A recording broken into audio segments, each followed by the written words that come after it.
almost like the Flashpoint, where it starts, one of the key matrix lines that will help shatter this status centralized system.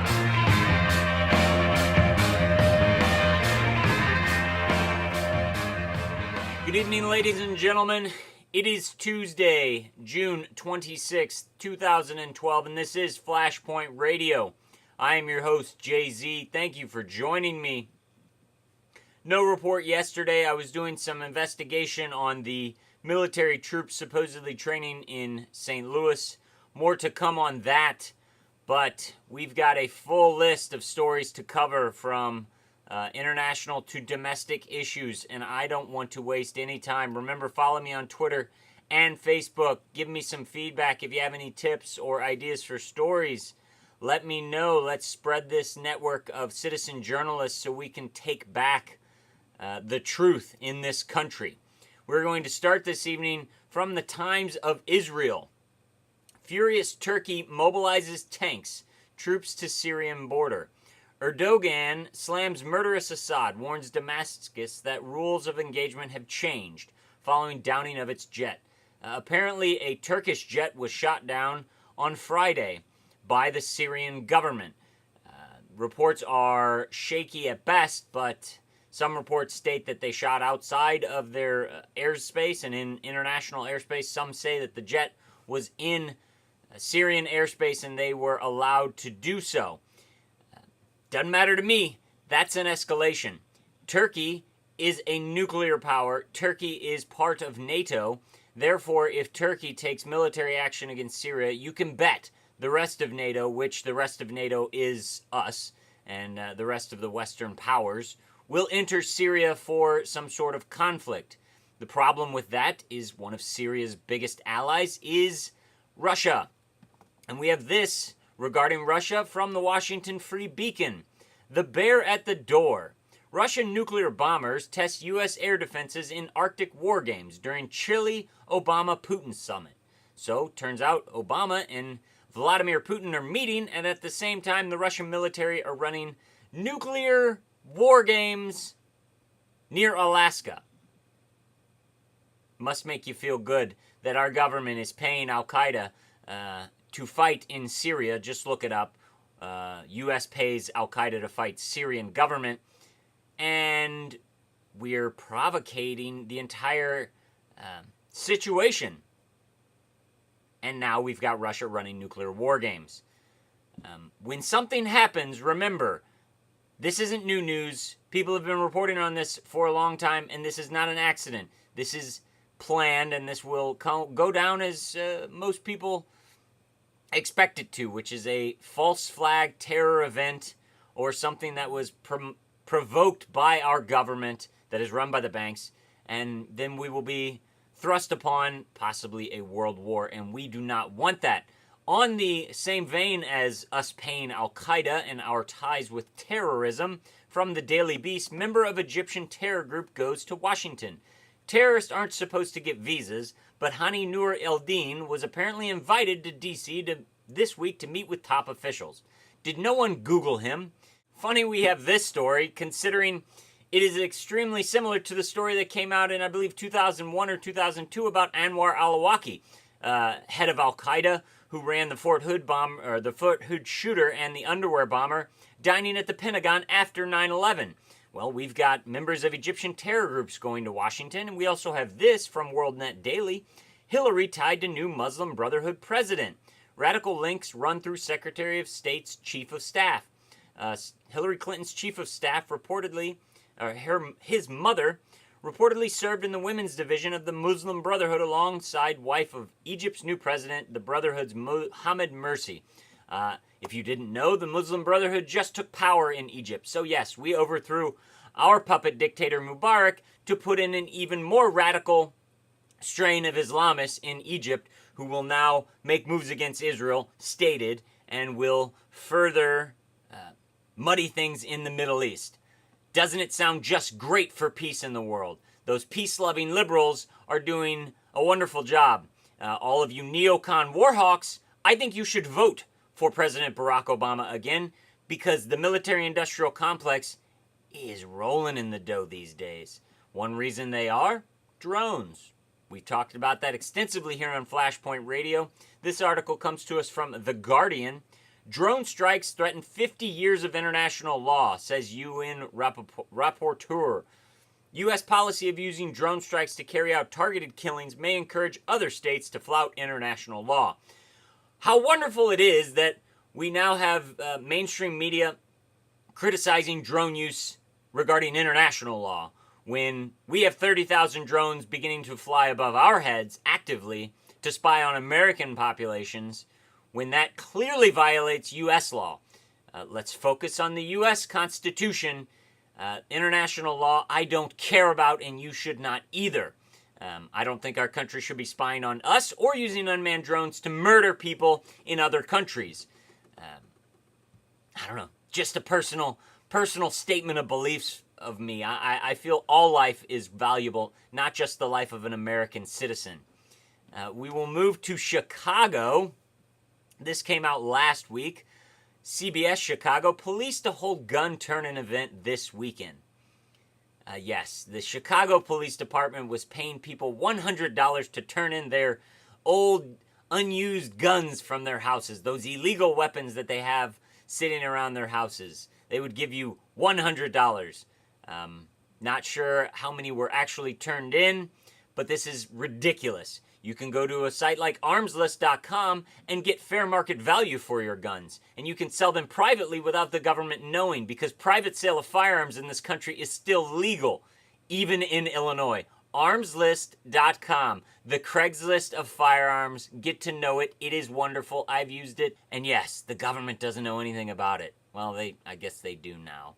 Speaking of guns in our government, from the National Journal, Issa letter hammers Obama on Operation Fast and Furious. The chairman of the House Oversight Committee investigating White House involvement in the botched gun-walking program accused President Obama of downplaying his involvement in the program or intentionally obstructing the Congress's inquiry. Yes, Darrel Issa is playing the bad man and playing the defender of freedom, hammering the White House and Eric Holder on the Fast and the Furious debacle, which started under President Bush. The liberal President Obama, though, took it and ran with it in a different direction.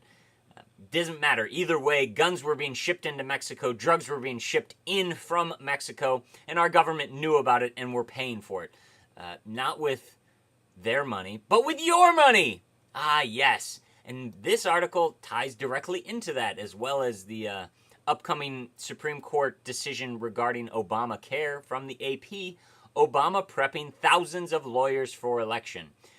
And that is a good thing. He needs to get all of those lawyers on retainer, considering he should be impeached for, Fast and the Furious, ceding military power to NATO, Obamacare, allowing illegal immigrants to simply walk across our border, and the near possibility and almost certainty that he is not who he says he is, and he is either born in Kenya or the son of Frank Marshall Davis or some other shadowy story.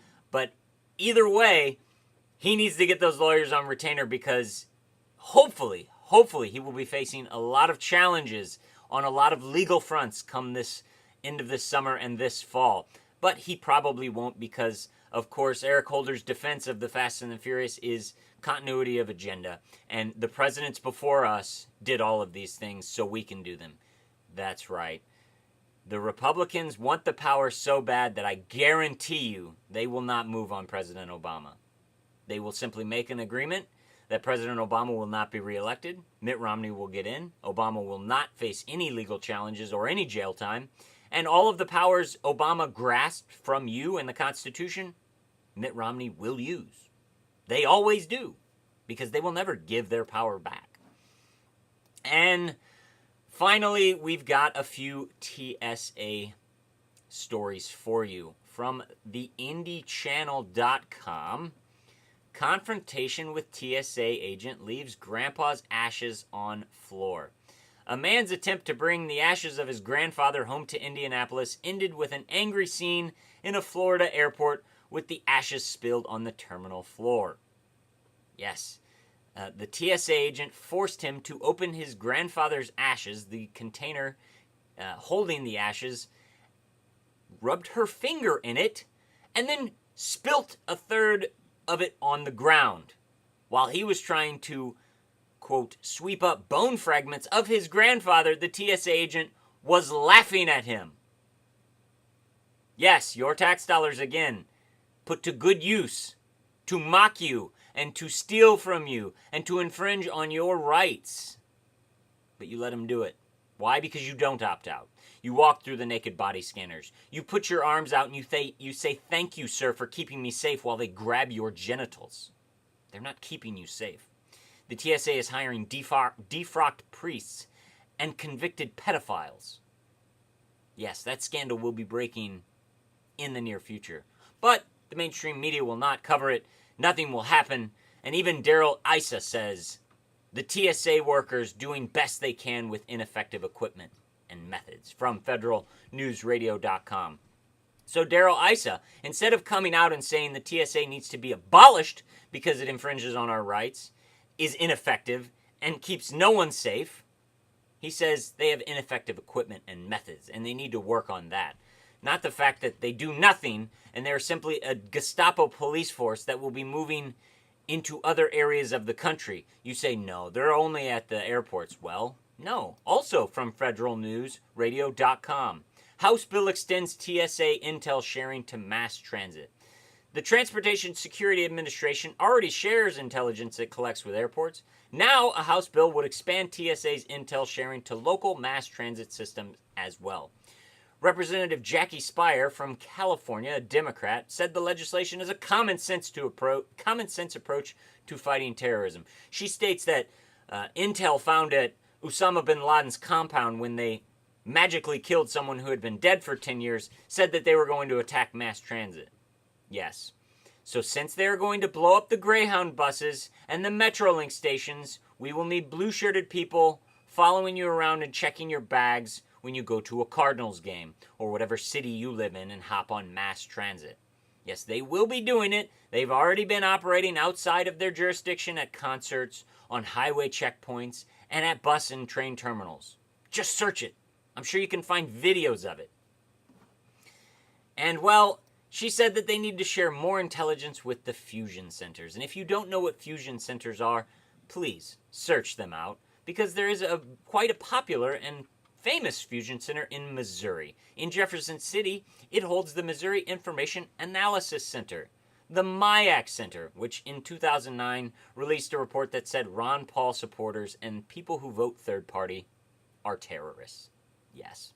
So the fusion centers that will be working with the TSA, who grab your genitals already, will be getting more money and more power to infringe on your rights. Don't you just love it? America, stop trading security for liberty. Only you can keep you safe. If a government agent or agency claims they can guarantee your safety, slap them in the face.